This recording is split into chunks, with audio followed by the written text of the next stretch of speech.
یعنی شما سوال، تفحص و امثال اینها که در قانون آمده اینا حق شماست، بایستی انجام بدید، اما توهین نه، دشنام نه، نسبت بدون علم نه، اینا حق شما نیست و بعضیش حرام شرعی هم هست و جایز نیست. یعنی بنابراین تفکیک کنید بین اونچه که وظیفه شماست و اونچه که ممنوعه برای شما.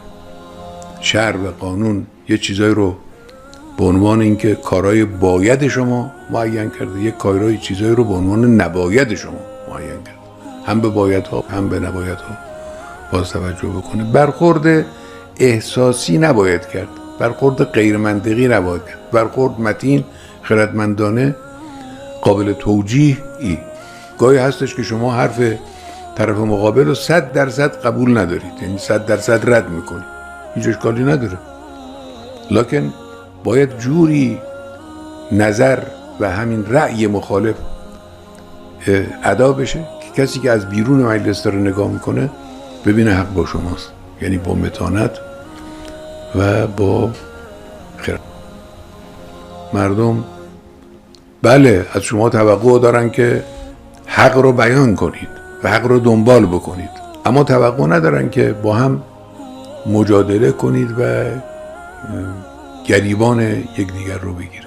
اینو هیچ مردم دوست نمیدارن و تشنج در رؤوس دستگاه ها به خصوص مردم رو اذیت میکنه، ناراحت میکنه، رو افکار عمومی تأثیر منفی میذاره.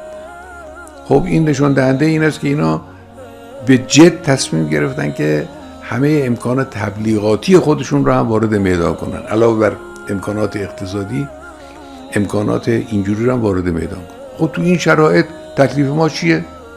تکلیف ما اتحاد داخلی، انسجام داخلی.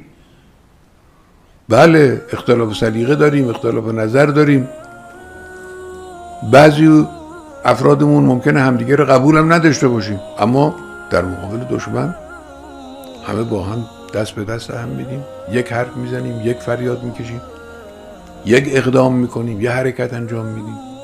این هم یه نکته.